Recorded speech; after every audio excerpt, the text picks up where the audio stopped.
Hey guys, it's Mikayla and welcome back to another video. In today's video, we're going to be going over my long-awaited Ancestry DNA results, not to be confused with my 23andMe results. Today's video is probably going to be a lot less dramatic than my 23andMe video was, because today is really just about confirming those results from the 23andMe.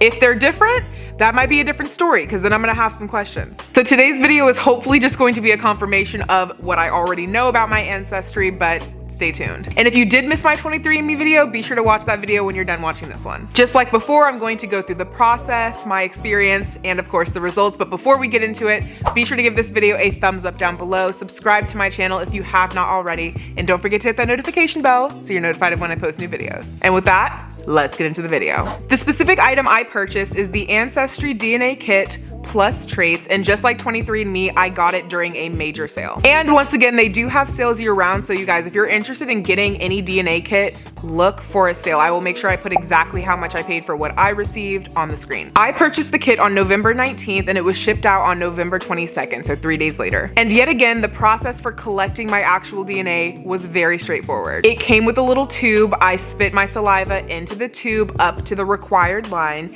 and then once you screwed the cap onto the tube, there was liquid inside of the cap that fell mixed in with your saliva. And I do believe you had to shake the tube up to make sure that everything combined. That way when it was going through the mail, everything was working, and by the time it got to them, it was an expedited process. So after that, I put the tube in the bag, shipped it off with the prepaid label they had given me, and they received my sample on December 17th, and I received my results on January 6th. So it was about a 3-week process. And that's about it. So with that being said, the process was very simple, straightforward, and easy.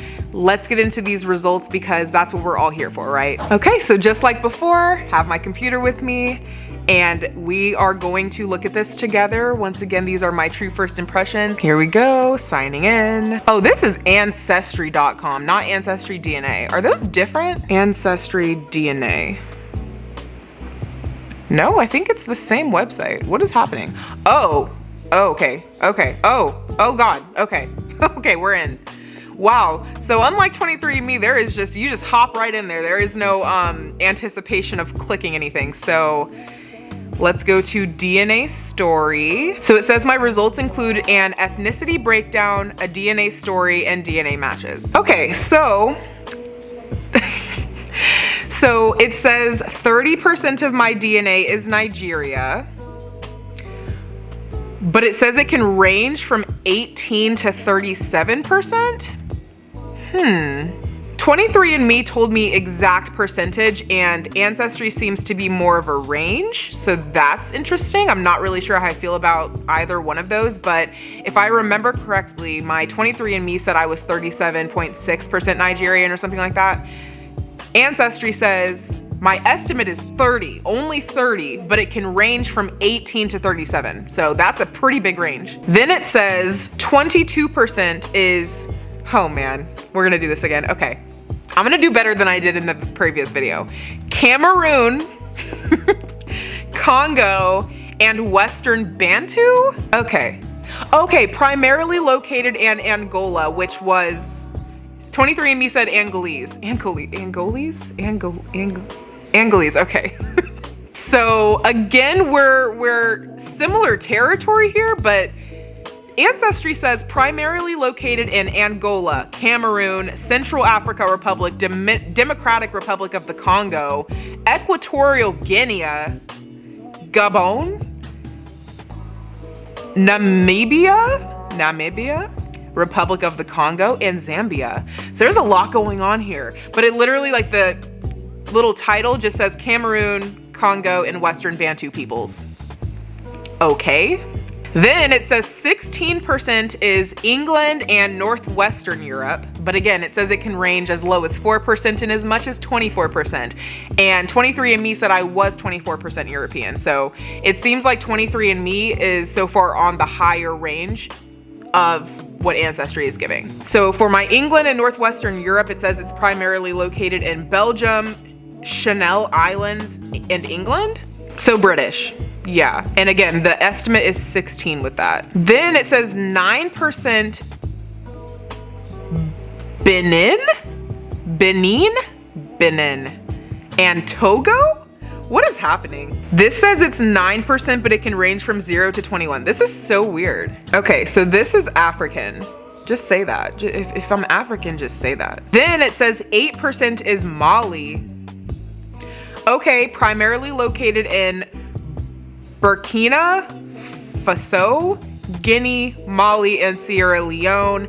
And again, 23andMe said something about Sierra Leone and being part of me as well. So there's that. There's 4% Ireland. 23andMe said Irish as well, so that's not a shock. 3% Ivory Coast and Ghana. 3% Senegal, and I am Senegambian, according to 23andMe. We still got that little bit of German. We still got that little bit of German. It says 2%, baby, and I will take it. 2% Germanic Europe. Love that for me. Still have Indigenous American. Okay, so they're similar for sure. 2% Indigenous American North, primarily located in USA and Canada. Okay. And then 1% Norway, located in Iceland, Faroe Islands, and Norway. Okay, this is interesting. First of all, does this add up to 100? Because that I want to know. 77 plus 8 is 85. That's 89. That's 92. That's 95. Okay, yes, we're at 100. That's a little different than 23andMe for sure, I would say. I think I want to do a video just comparing both of them and just everything regarding both of them, because who's lying here? But just because Ancestry gives more ranges, it does just feel a little bit more accurate with 23andMe for some reason. Although if you're being true to yourself, Ancestry is probably more accurate because it gives you a range. But yeah, this is definitely more anticlimactic than 23andMe was, so I'm glad that I started with that one. Now, moving into DNA matches, it says that I have just under 12,000 DNA matches, and 182 of those people are sharing their location. So let's see if there's anything interesting in this. This whole time, I've just been wanting somebody to tell me if I'm related to anybody famous. 23andMe could not give that to me, so I'm hoping that Ancestry can. Okay, so at the top of my screen, there's a little leaf with like a little green circle next to it that I thought meant I had like a little notification. So I clicked on it and it says hints. It basically says my dad's full name. But then it says 1941, and he definitely was not born in 1941. Oh, you know what? You know what? This might be my grandfather, because they do in fact have the same name. Oh yeah, this is my grandfather. And it has my grandma on here? Weird. It has my paternal grandmother and my paternal grandfather and the parents of my paternal grandfather. Huh. It has my dad on here as a child, and it has my grandfather's spouse. That's so interesting. It tells me where my grandfather was born, when he was born. He was a Virgo? Love. My dad's dad was a Virgo.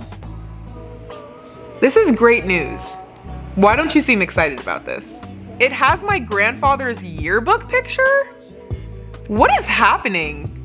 Literally what? Hold on. Okay, I'm looking at a photograph, a yearbook photo of my grandpa. It says my grandpa's name right there. This is so crazy. Why would it even have that? Where did they get this from? Whoa, in the yearbook, oh! It says the yearbook date is from 1957 and he was about 16? How does it have this? That's crazy. Okay, and I do have a message from someone. So let's see if this is a relative or a bot, because I'm not sure. Hello, Mikayla. My name is Garland Irvin.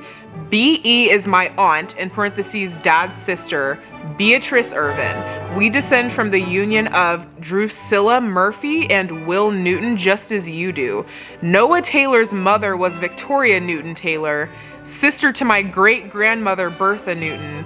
After a tumultuous childhood, the family split with Bertha and their sister Mittie Newton Coleman moving to Chicago, while Victoria, Ovelia, and their brother Alfred George, aka AG, moved north to Willard, Ohio. My great-grandmother, as I was told, did not visit nor speak about her family. After years of research, I not only did find your family, but also the entire Murphy family we never knew. I am happy to know you not only took the Ancestry DNA test, but also the fact that you are all doing well. Signed, Garland Irvin. Okay. I mean, that's cool, I guess. I don't know what to take from that. I don't know any of those people. It says he's my second to third cousin. And I think this was like my top DNA match as well. So, all right. So it looks like that was the DNA portion of what I purchased. But there is also a traits portion like I mentioned. So let's see what that's about. Ooh, I wanna look at vitamin D because I know I'm vitamin D deficient. See, it says that people with DNA like mine tend to have average vitamin D levels. So apparently I did something because my doctor said, sis, do you go outside? And I said no. So maybe that's what I did. Let's look at the sprinter gene. It says your DNA tells us you have the sprinter gene. That's so interesting because I have always maintained that I can sprint, but do not ask me to run a mile because I cannot do it for you. I literally just cannot. But if I'm ever being chased, for example, I'm going to get away, okay? It's just gonna happen. Caffeine consumption. I really hope that this says that I have a tendency to be less caffeine sensitive because that would be very validating to me, considering I can drink 3 shots of espresso before bed and sleep like a baby. See, it says based on my DNA, I might be a moderate caffeine drinker. So what is the problem? Why doesn't it do anything? I just wanna be able to drink 1 to 2 cups of coffee like a normal person and feel something. I just wanna feel something. Lactose intolerance, okay. Here we go. If you watched the previous video, you know why this is about. Let's see. Based on the DNA we tested, we think you might have trouble with dairy. Bro, but how did I not have trouble with dairy for the first 24 years of my life? And then that 25th year? Very rude. But you know what? I've chosen to not be lactose intolerant and I've chosen to ignore it. So if you are lactose intolerant and you don't want to be, that is my advice. Just pretend like you're not. It's worked for me so far. Your DNA suggests you're probably extra sensitive to umami or savory flavors. Interesting, I'm pretty sure umami, yeah, that's like soy sauce. So if by extra sensitive you mean pour the soy sauce directly into my mouth, then absolutely, absolutely. Well, that explains that. It says the DNA we tested suggests you're probably less sensitive to sweets, which is why I can just shovel sugar into my mouth and not really think twice about it. This last little section is the appearance section. Ooh, birth weight. The DNA we tested suggests you were an average sized newborn. I don't know, parents comment down below whether I was an average sized newborn. Earlobe type, probably have, what? Your DNA tells us you probably have attached earlobes? That's weird. I definitely don't, and 23andMe said that I don't too, so that's interesting. Freckles, give me freckles. Your DNA suggests that you're freckle free. Again, I do have a few freckles that develop later on in life, but that also might just be sun damage. Please wear sunscreen, everyone. Lastly, wisdom teeth. The DNA we tested suggests you probably developed all of your wisdom teeth, which I did. My mouth, like they said that my wisdom teeth had room to grow in, but I think because I got Invisalign, they didn't want my teeth to shift due to my wisdom teeth after I got Invisalign. So I did in fact have to get them removed. Oh, mommy, I can't listen to Beyonce right now. She's too happy, please change it. Change it, okay. If I tried to smile, I could. I don't know, try. Yeah, red light. Why are you crying? It's so ugly. Mikayla, can we play Beyonce now? No. No Beyonce? Do you want to listen to Drake? No. No Drake Nothing either? happy. No Drake? No. Okay. Listen to Eminem when I'm gone or Mockingbird. Those are 2 sad songs. Okay. But it is what it is. I guess that's really it. There was definitely a lot more I feel that I got out of my 23andMe than I did my Ancestry. But at this moment, I do plan on doing an entire video comparing both of them. Just, you know, telling you my current immediate thoughts. This was a lot more underwhelming to me than my 23andMe results were. But I think one thing is for sure, I am Nigerian. That is the main African part of me, which is really what I mainly wanted to know. So that's really exciting for me. And yeah, I guess that's about it. So thank you guys so much for watching this video. Again, subscribe down below. Let me know any question you guys have in the comments, and I will see you in my next video. Goodbye and go thrive.